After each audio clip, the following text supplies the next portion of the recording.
오늘 우리에게 은혜 주실 하나님의 말씀은 잠언 6장 6절부터 10절까지 말씀입니다. 잠언 6장 6절부터 11절까지 우리 한 절씩 교독하겠습니다. 게으른 자여, 개미에게 가서 그가 하는 것을 보고 지혜를 얻으라. 개미는 두령도 없고 감독자도 없고 통치자들 없으되 먹을 것을 여름 동안에 예비하며 추수 때 양식을 모으느니라. 게으른 자여, 내가 어느 때까지 누워 있겠느냐?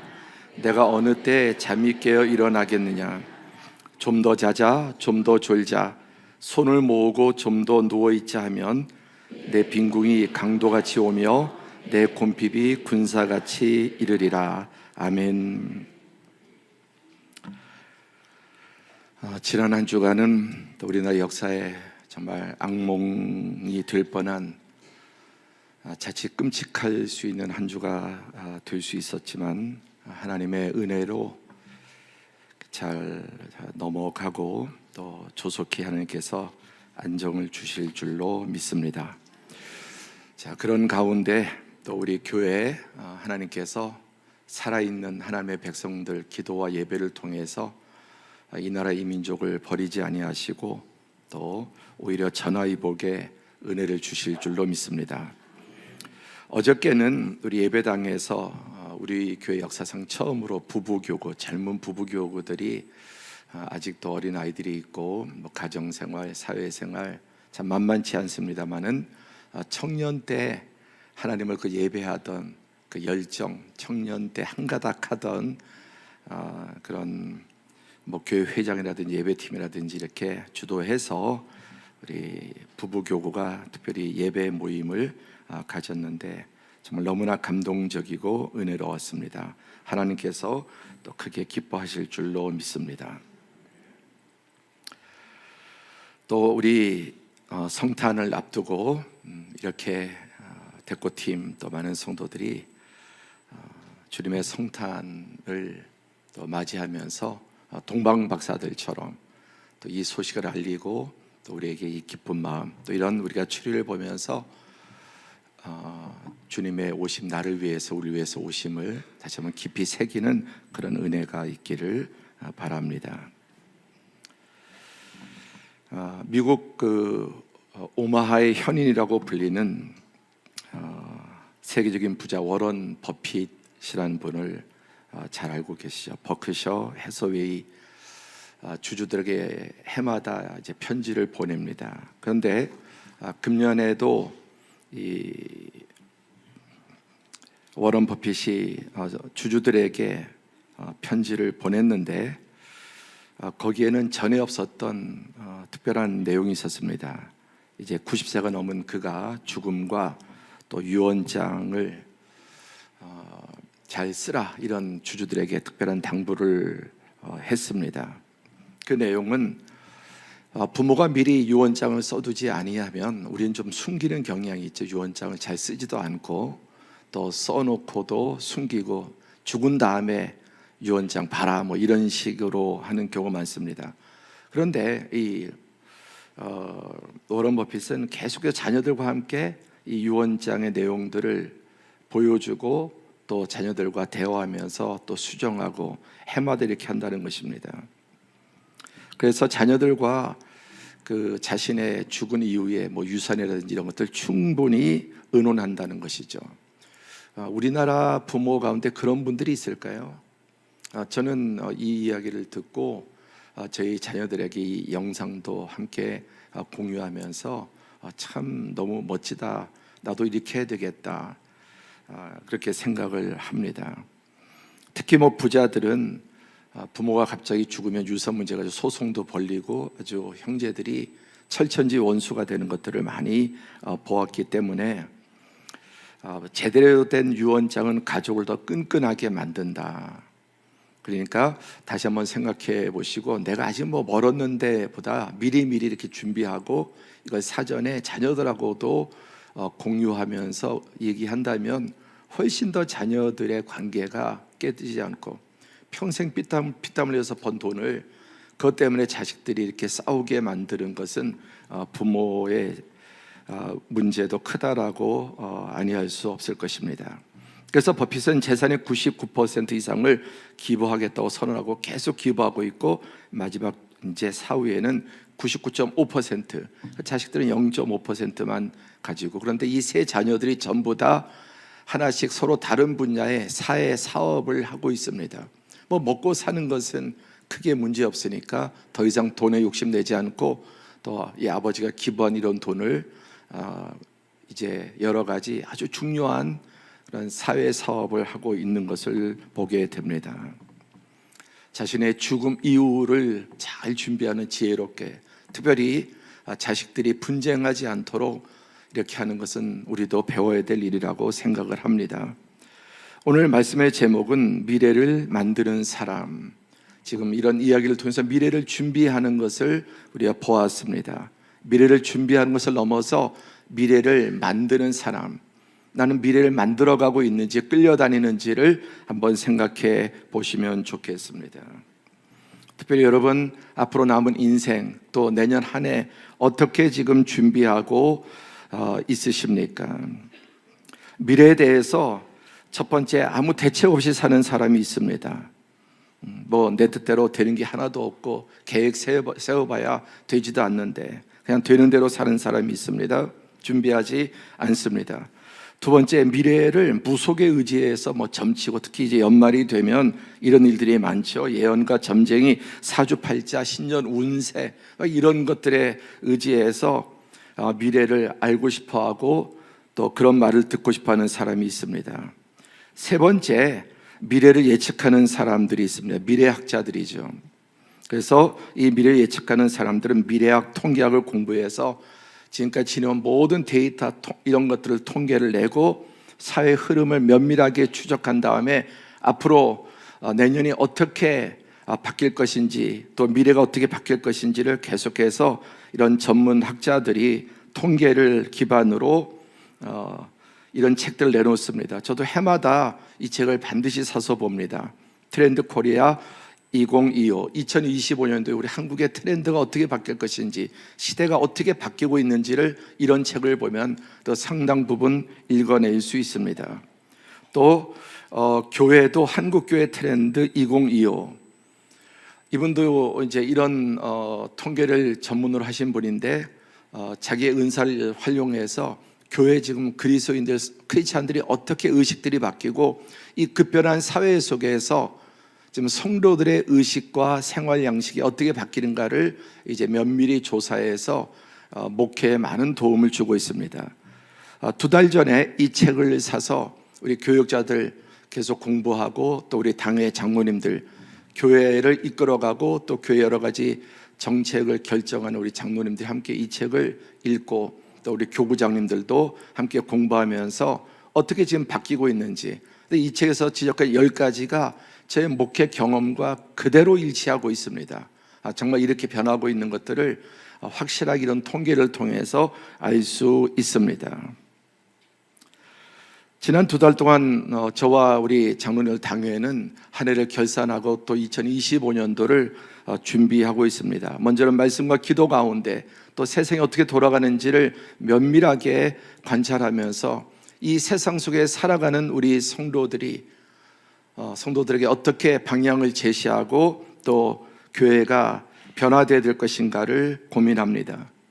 또 저는 지난 한 주간 기도원에 올라가서 또 한 해에 대해서 돌아보고, 또 새해 그리고 앞으로 남은 목회를 어떻게 해 나가야 될지를 하나님 말씀과 기도 가운데 또 여러 가지 이런 자료들을 보면서 준비하고 내려왔습니다. 근데 돌이켜보면 해마다 우리 교회가 정한 목표에 적어도 80%, 90%는 거의 이루어지더라고요. 어쩌면 100%, 120% 그런 계획하고 세운 것들이 다 이루어지고, 뭐 별로 이거 안 됐다 이런 것들이 좀 드물었던 것 같습니다.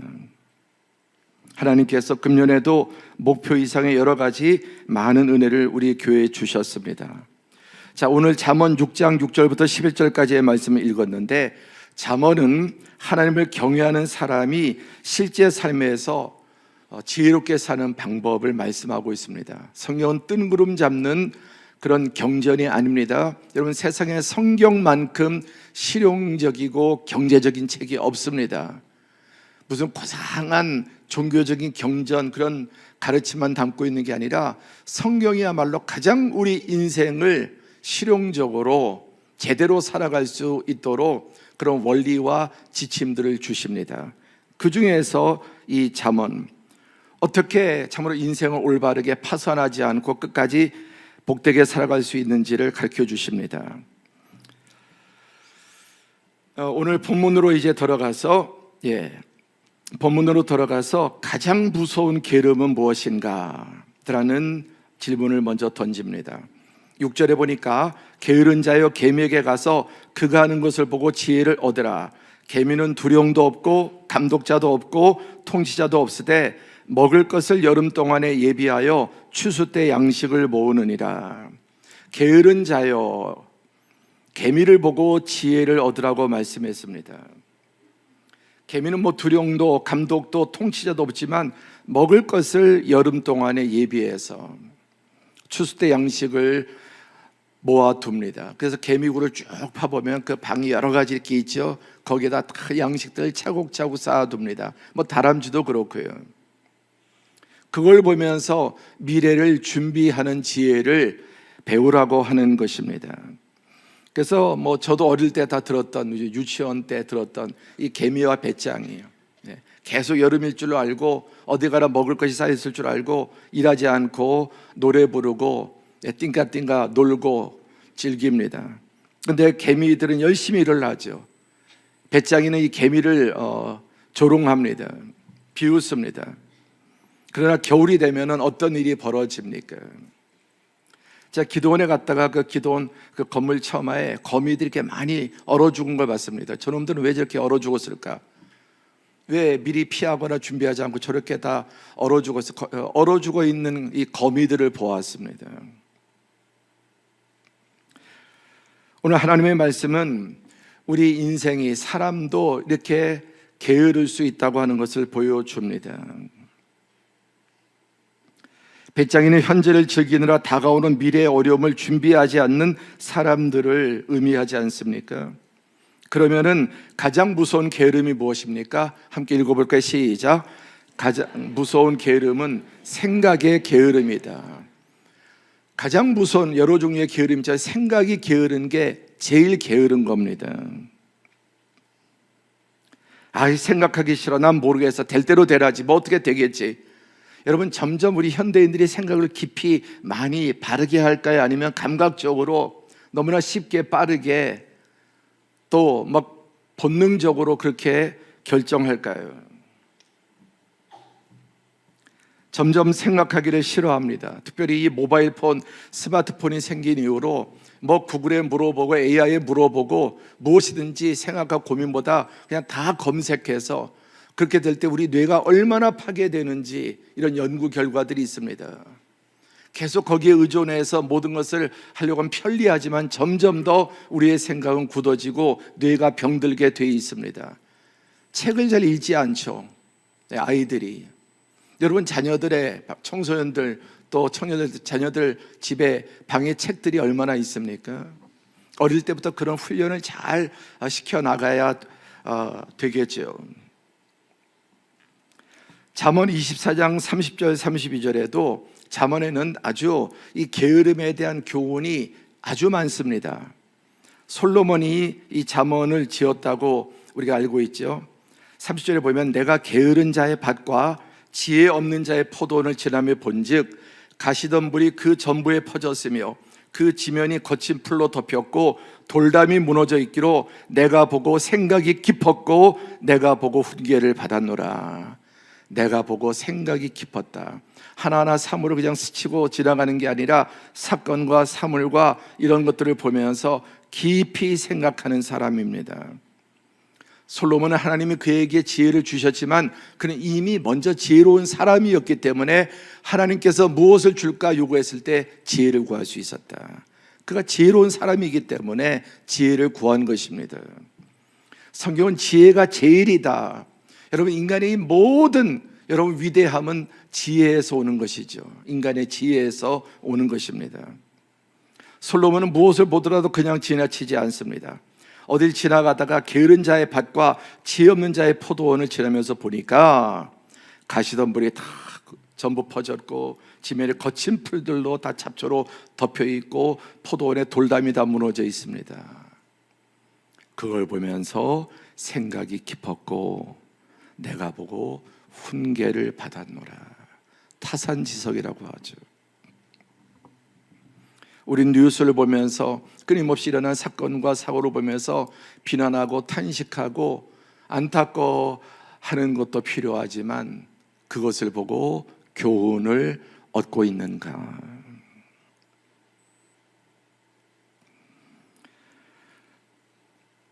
마태복음 25장 26절에 보면은 그 주인이 대답하여 이르되 악하고 게으른 종아, 나는 심지 않은 데서 거두고 해치지 않은 데서 모으는 줄로 내가 알았느냐. 이 악하고 게으른 자의 책망을 받았는데 이유가 뭡니까? 생각을 잘못한 거예요. 생각을 제대로 하지 않은 겁니다. 주인에 대해서 완전히 오해를 하고 착각하고 있었습니다. 그는 주인에 대해서 나는 심지 않은 데서 거두고 해치지 않은 데서 모으는 자다. 자기 생각대로 짧은 생각으로 함부로 주인을 판단합니다. 정반대였습니다. 주인은 5달란트, 2달란트, 1달란트 남겨준 이유가, 나눠준 이유가 그것을 보고 그에게 재산을 주기 위해서였습니다. 그래서 5달란트 받은 자가 5달란트를 남기니 그 10달란트를 다 주었습니다. 2달란트 받은 자가 또 2달란트 남기니 다 주었습니다. 주인에 대한 착각, 하나님에 대한 오해, 세상에 대한 오해, 여러 가지 생각이 깊지 않으면 단편적인 생각을 하게 됩니다. 한번 생각하고 더 깊게 생각하고 너무 생각이 짧고 빠르고 얇습니다. 이 종이 악한 종인 이유는 생각이 게을렀기 때문입니다.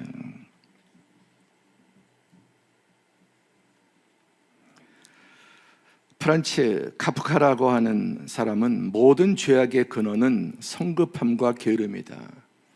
여러분, 우리 인생의 실책들, 패착들이 어디에서 옵니까? 너무 성급하게 뭘 결정하는 거예요.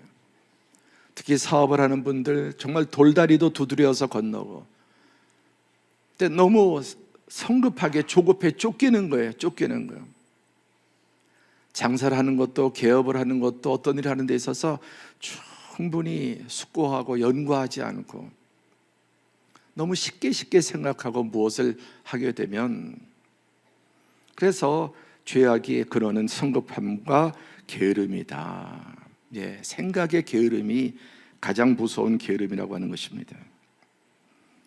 제가 참 여러 차례 인용했는데 너무나 명언이기 때문에 정말 이 이야기가 맞는 말이고 계속해서 되새겨야 될 말이기 때문에 그렇습니다. 원죄란 생각의 게으름이다. 많은 사람들이 자기 자신의 삶을 진지하게 성찰하지 않고 생각 없이 살아간다. 인간은 진정한 이해와 성장과 변화에 이를 수 있도록 깊이 생각하고 자아를 탐구하고 책임감을 가져야 한다. 생각의 게으름은 올바른 자기 이해와 성장을 방해하는 가장 중요한 장애물이다. 여러분, 가정의 문제에 대해서 정말 깊이 또 한 번 생각해 보십니까? 자녀에게 문제가 있다 정말 깊이 생각해 보십니까? 1차적으로 생각하면 자녀의 문제지만 2차적으로 생각하면 내 문제. 부부간에도 생각을 얇게 하면 배우자의 문제지만 깊이 하면 내 문제가 있다는 걸 발견해야 되는. 그러니까 매사에 생각이 깊지 못하고 생각이 너무나 단편적일 수 있다는 것입니다.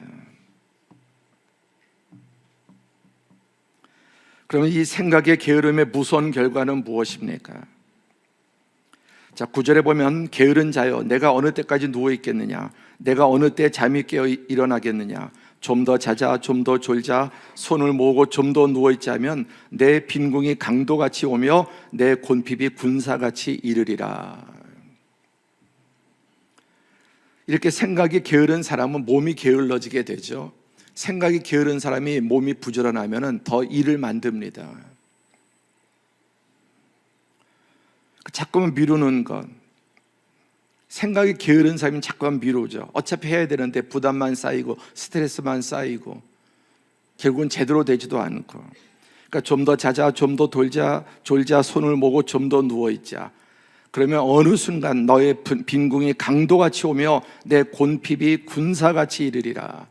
가장 빠르게 다가오는 거예요. 불행한 일이 그냥 나를 습격한다는 것입니다. 빈궁함, 곤고함이 강도처럼, 군사처럼 어느 순간에 보니까 내 인생이 다 탈취를 당하고 빼앗긴 그런 상황이 될 수 있다고 말씀합니다. 생각이 부지런한 사람이 몸이 게으를 수 없습니다. 생각이 게으르면 당연히 몸도 게을러집니다.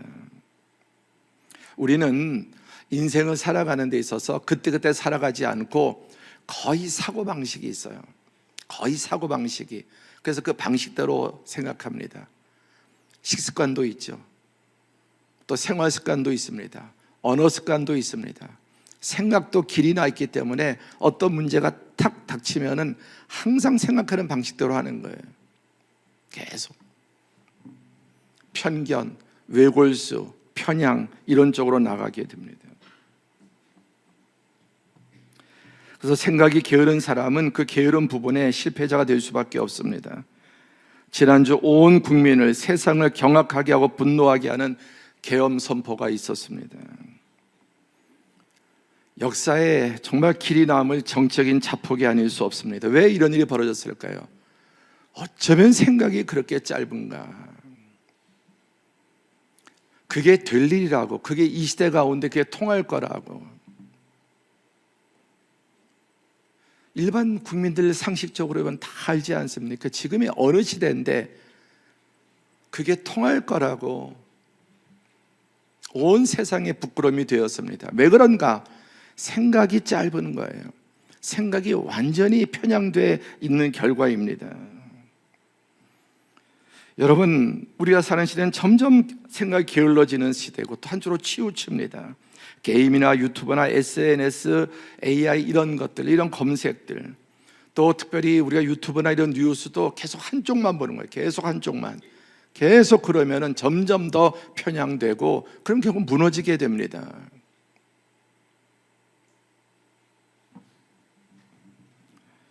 독서하지 않고 그냥 모든 것이, 그래서 내가 계속 입력하는 게 나를 결정하거든요. 내가 무엇을 보느냐 듣느냐가 내 생각을 결정합니다. 오늘처럼 예배 나와 하나님의 진리의 말씀을 들을 때 하나님의 진리의 말씀이 우리 영혼의 생각의 중심에 자리 잡게 되는 줄로 믿습니다. 근데 계속해서 주중에 말씀 읽지 않고 끊임없이 내가 좋아하는 것들 보는 것도 비슷하지 않습니까? 그렇죠? 그게 구독 뭐 이런 거예요. 근데 무엇을 보느냐, 근데 항상 비슷한 쪽으로 뭐 정치적인 것도 그렇고 또 기타 자기가 좋아하는 그런 것들로 계속 그렇게 가면은 생각이 거기에 매이게 된다는 거예요. 그러니까 세상을 잘못 해석하게 됩니다. 잘못 판단하게 됩니다. 생각의 게으름은 무서운 결과를 개인과 공동체에 초래할 수 있습니다. 자, 오늘 본문 말씀에서 우리가 얻을 수 있는 것은 내가 좀 더 자자, 좀 더 졸자, 손을 보고 좀 더 누워있자니 내 빈궁이 강도같이 오며 내 곤핍이 군사같이 이르리라. 무엇이든 생각의 게으른 부분에는 빈궁과 또 곤핍이 올 수밖에 없습니다. 그래서 성경에 예수를 깊이 생각하라, 하나님에서 깊이 생각하라. 무실로는 생각의 짧음이고 얕음입니다. 잠언 12장 27절에는 게으른 자는 그 잡을 것도 사냥하지 아니하나니 사람의 부귀는 부지런한 것이니라. 사람이 진정으로 부귀하고 또 사람이 존귀해지는, 성공하는 사람은 부지런한 사람. 여러분, 게으른 사람이 성공할 수 있습니까? 여러분 주변에 여러분이 아는 정말 제대로 잘 되고 있는 사람들을 한번 보십시오. 게으른 사람이 있는가? 없습니다. 게임에 빠져 있고 도박에 빠져 있고 복권에 빠져 있고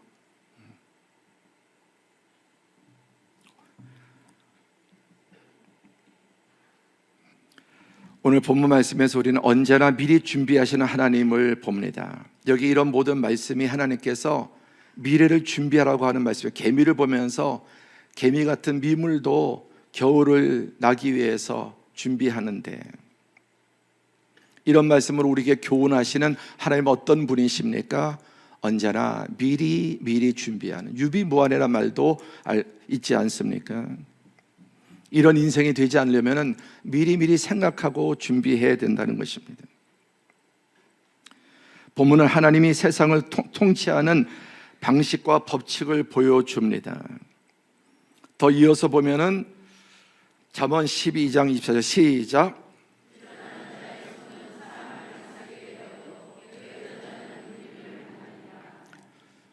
몸이 부지런하려면 생각이 바르고 부지런해야 된다 그랬죠. 생각이 바르고 부지런한 사람은 몸을 부지런하게, 그리고 쓸데없는 그런 일에 이리저리 빼앗기지, 시간과 에너지를 빼앗기지 않습니다. 그래서 부지런한 자의 손은 사람을 다스리게 되어도 게으른 사람은 남의 부림을 받는 사람이 된다고 말씀하십니다.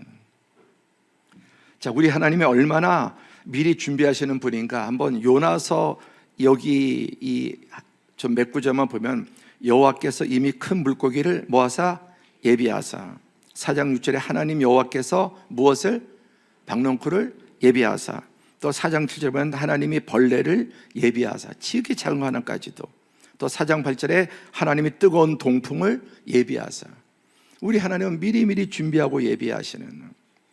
그래서 잠언에도 3절에 보면 현숙한 여인은 남편, 자녀 이런 모든 것들을 잘 미리 생각하고 차곡차곡 준비하는 여인이 현숙한 여인이다. 하나님이 주시는 가장 복된 배우자는 현숙한 여인이라고 그렇게 교훈하고 있지 않습니까? 우리 하나님의 이름 중에 하나가 무엇입니까? 아브라함이 그 땅 이름을 여호와 이레라 하였으므로 오늘날까지 사람들이 이르기를 여호와의 산에서 준비되리라. 여호와 이레, 예비하시는 하나님, 모든 것들을 계획하시고 예정하시고 예비하시고 우리에게 알려주십니다. 여러분, 성경이 어떤 용도가 있습니까? 준비하라는 겁니다. 인생의 미래와 영원한 내세를 준비하라는 것이죠. 우리에게 계속해서 알려주시지 않습니까? 모든 것을 예정하신 하나님께서는 예언하십니다. 그리고 우리가 예비하도록, 준비하도록. 세상이 어떻게 되는지 돌아가는지 모르겠다, 아닙니다. 하나님의 말씀에 다 이 세상의 역사의 스케줄이 다 정해져 있습니다. 세상은 하나님의 이 말씀대로 그렇게 여러분 진행되고 있는 것을 우리는 확인할 수 있습니다. 여호와 산에서 준비되리라. 하나님은 예비하신 하나님, 특별히 하나님 자기 백성, 자기 자녀들 위해서 모든 것을 예비하고 계신 하나님이심을 믿으시기 바랍니다. 내년이 어떻게 될지 모르겠다, 미래가 어떻게 될지 모르겠다, 노후가 어떻게 될지 모르겠다, 아닙니다. 하나님 예비하고 계신데 내가 그것을 보지 못하는 거예요. 내 영적인 생각이 짧아서 하나님의 크고 놀라운 계획들을 보지 못하고 깨닫지 못하기 때문에 불안해하고 그냥 이런 모든 생활이 엉켜버리고 하나님은 뒷전에 밀어두고 내가 내 인생을 어떻게 하든지 준비해야 될 것처럼, 하지 말라는 말씀이 아니죠. 여호와 이레 하나님이십니다.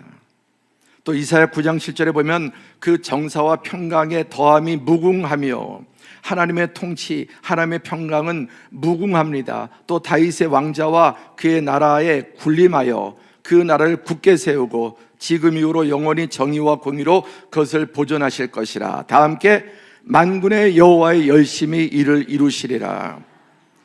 그의 통치 평강이 무궁하고 그는 모든 나라에 군림하시고 그 나라를 굳게 세우시고 그것을 보존하신다. 창조하시고 하나님은 그대로 방치하고 내버려 두는 게 아니라 계속 섭리하셔서 하나님의 창조 목적대로 나가도록 보존하시고 개입하시고 주관해 나가시는 것입니다. 만군의 여호와의 열심히 이를 이루시리라. 그러니까 우리가 하나님의 계획 안에 들어가서 살아가는 사람, 그러면 생각이 부지런해야죠. 영적으로 부지런해야죠. 그래야 하나님의 계획하심을 볼 수 있습니다. 하나님은 역사에 끌려다니지 아니하시고 그분의 선하신 목적을 위해 역사와 만물을 이끌어 가시는 분이신 줄 믿으시기 바랍니다. 그리고 하나님 안에 살아가면 하나님의 통치 가운데 다 알려주시고 보여주시고 함께해 주시고 우리로 하여금 승리하게 해주시는 것입니다. 네 번째, 하나님 안에서 미래를 만들라. 한번 같이 읽어볼까요? 시작. 하나님 안에서 미래를 만들라. 아멘. 하나님 떠나서 내 생각과 계획으로 또 세상의 흐름에 따라서 미래를 준비하고 만들지 말고, 그랬다가 여러분 엄청난 손실을 입고 또 돌이키지 못할 그런 상황에 이르기도 합니다. 이런 두 양극에 빠져서는 안 되겠습니다. 내 인생은 내 뜻대로 될 것이고 내 인생은 내가 책임지겠다. 여러분, 하나님이 없는 사람은 그럴 수밖에 없죠. 하나님이 없는 사람은 내 인생 내 뜻대로 될 것이고 내 인생은 내가 책임지겠다. 아주 의지가 강하고 아주 이 자립심이 강한 것 같지만 하나님 뭐라고 말씀하십니까? 사람이 마음으로 자기 길을 계획할지라도 그의 걸음을 인도하시는 이는 여호와시니라. 여러분, 항상 변수를 생각하는 사람, 변수, 우리 인생에 생각하지 못한 그런 변수들이 있습니다. 전혀 예상하지 못했던, 상수만 있는 게 아니라 인생에 끊임없이 치고 들어온 변수가 있습니다. 그걸 인간이 감당할 수 없는 것입니다. 사람이 마음으로 자기 일을 아무리 면밀하게 계획해도 그 걸음을 인도하시는 분, 이루어지느냐 이루어지지 않는 것은 하나님께 달려있고, 역사를 주관하신 하나님이 역사 속에서 일으키시는 변수는 사람이 감당할 수 없는 것입니다. 또 어떤 사람은 세상에 내 뜻대로 되는 것이 하나도 없다, 뭐 몸부림치고 노력해봐야 하나도 내 뜻대로 안 되니까 에라 모르겠다, 인생을 포기하고 하루하루 그냥 별 생각 없이 살아가는 사람도 있습니다. 이런 양극단을 피해야 되겠습니다. 먼저 우리 그리스도인들은 우리 인생의 영순위가 무엇입니까? 하나님이 이 모든 말씀으로 말씀을 이루시되 나는 너를 애굽 땅 종되었던 집에서 인도하여 낸 내 하나님 여호와이니라. 이미 하나님의 구원을 맛보았습니다. 3절에 시작. 너는 나 외에는 다른 신들을 내게 두지 말라. 십계명이 1계명이죠. 여러분, 다른 신은 우리가 우상으로 생각하는데 그게 무엇이든지 하나님보다 앞서 있는 것이 다른 신입니다. 그게 무엇이든지. 참 어떤 종교적으로 무슨 우상을 생각하는데 그런 것도 포함되지만 이 다른 신은 내가 하나님보다 앞세워 있는 거예요. 하나님보다 더 두려워하고 하나님보다 더 의지하고 하나님보다 더 좋아하는 것, 그게 어떤 것이든지 그것은 우상입니다. 하나님은 반드시 그 우상을 무너뜨리십니다.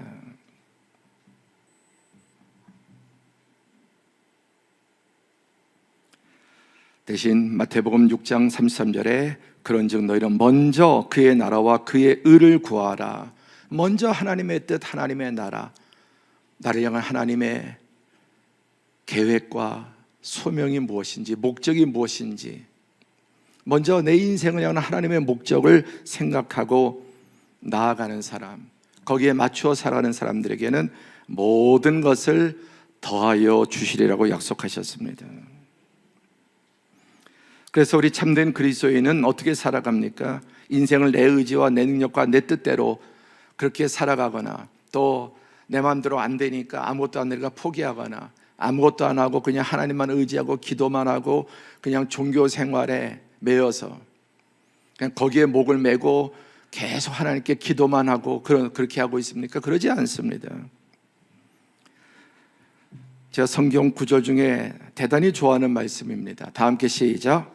이를 위하여 나도 내 속에서 능력으로 역사하시는 이의 역사를 따라 힘을 다하여 수고하노라.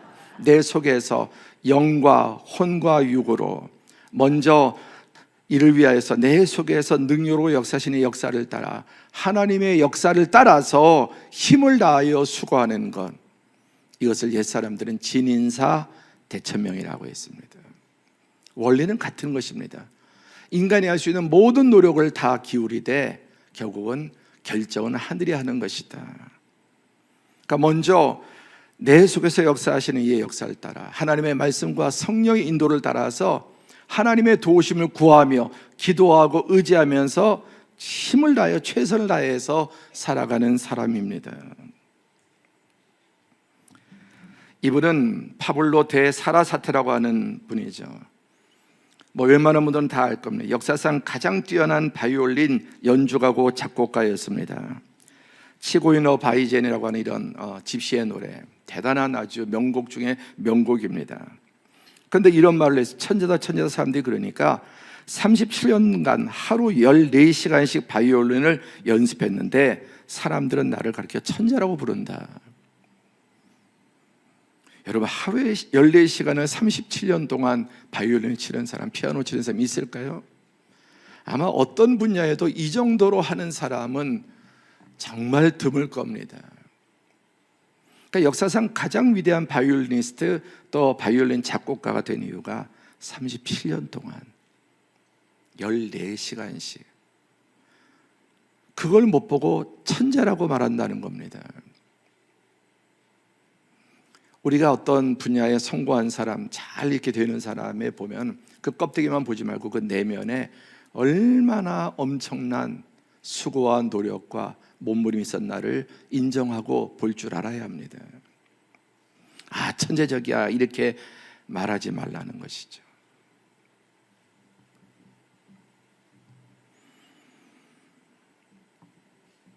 모든 것을 정리해 보면은 하나님 안에서, 하나님을 위해서, 하나님과 함께, 하나님에 의해서 우리가 미래를 준비할 때 생각을 부지런히 해서 계속 미래를 생각하고 연구도 하고 통계도 보고, 아까 2025년 트렌드 코리아, 또 세계는 어떻게 흘러가는지 이런 것들은 여러분 교회도 이 세상 속에 있지 않습니까? 성도들이 이 삶의 현실 속에서 살아가고 있습니다. 근데 이 모든 것을 참으로 올바르게 헤쳐가는 방법은 하나님 안에서, 하나님을 위해, 하나님과 함께, 또 하나님에 의해서 헤쳐나가는 것입니다.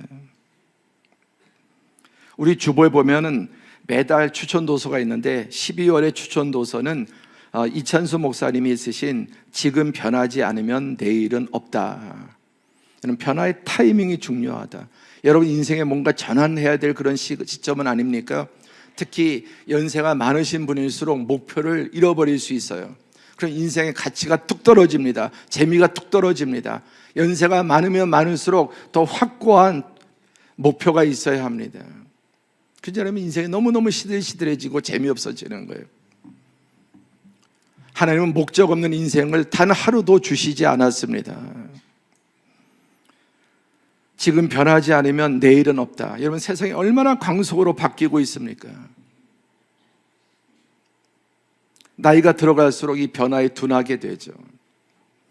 여러분 신앙이 점점 굳어가고 있지 않습니까? 아니면 날로 새로워지고 하나님의 은혜가 더 크고 감사가 더 늘어나고 기쁨이 더 늘어나고 신앙도 점점점 굳은 살처럼 생명을 잃고 굳어가고 있지 않습니까? 변해야 합니다. 이 책을 추천드렸는데 이 책의 내용 핵심 8가지를 안 읽어도 정리해 드리겠습니다. 한번 같이 제가 앞부분을 읽으면 뒤에 읽어주실까요? 지금 변화해야 한다.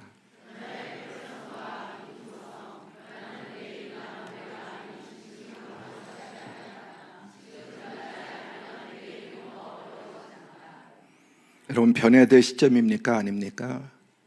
뒤로 가면 갈수록 변화는 더 어려워집니다. 두 번째, 자기 인식의 중요성. 자신을 제대로 아는 것이다. 자기 인식을 통해 자신이 처한 상황을 이해하고 변화가 필요한 부분을 정확히 해야 된다. 자신이 지금 뭔가 변질되고 있지 않습니까? 영적으로 변질되고 있지 않습니까? 또 인격적으로 한 삶이나 태도나 이런 것들이 내가 어떻게 변질되고 있는지, 더 성숙해지고 있는지 정확하게 인식해야 합니다. 세 번째, 목표 설정과 비전. 명확한 목표 설정과 비전이 필요하다. 구체적인 목표가 있을 때 변화가 실현 가능하고 그 목표를 이루기 위한 계획을 세워야 한다. 정확한 명확한 목표 설정 그리고 비전이 필요하다. 구체적인 그런 목표를 세워야지 뜬구름 잡는 그런 더 나아져야지, 좋아져야지, 이게 아니라 정확하게. 네 번째, 결단과 실행.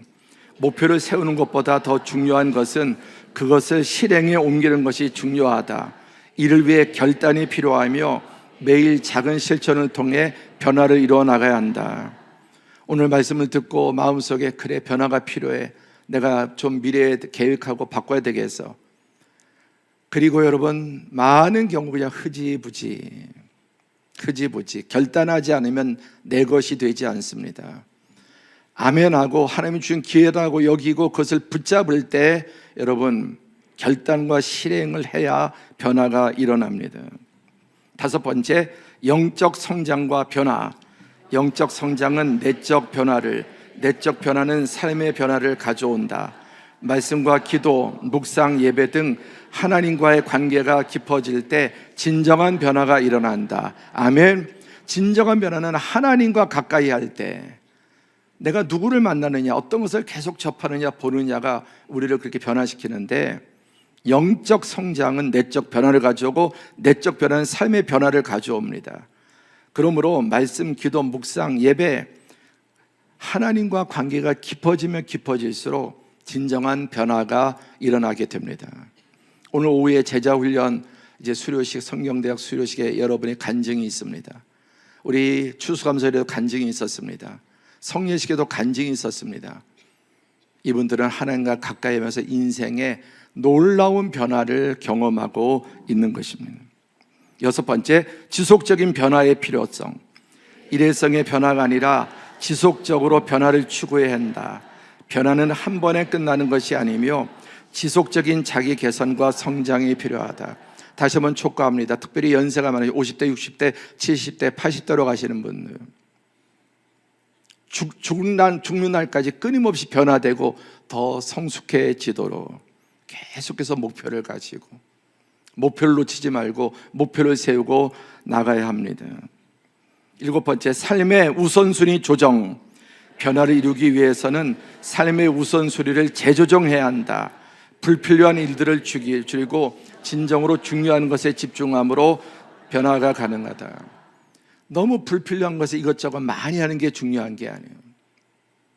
저도 계속해서 기도하면서 무엇을 끊어내야 되는지, 무엇에 집중해야 되는지, 앞으로 남은 목회에 어디에 가장 집중해야 될지, 또 내가 과거는 해왔지만 이제는 정리하고 끊어야 될 것들을 계속해서 기도하고 그런 것들을 정하고 나아가고 있습니다. 마지막 여덟 번째, 공동체와 함께하는 변화.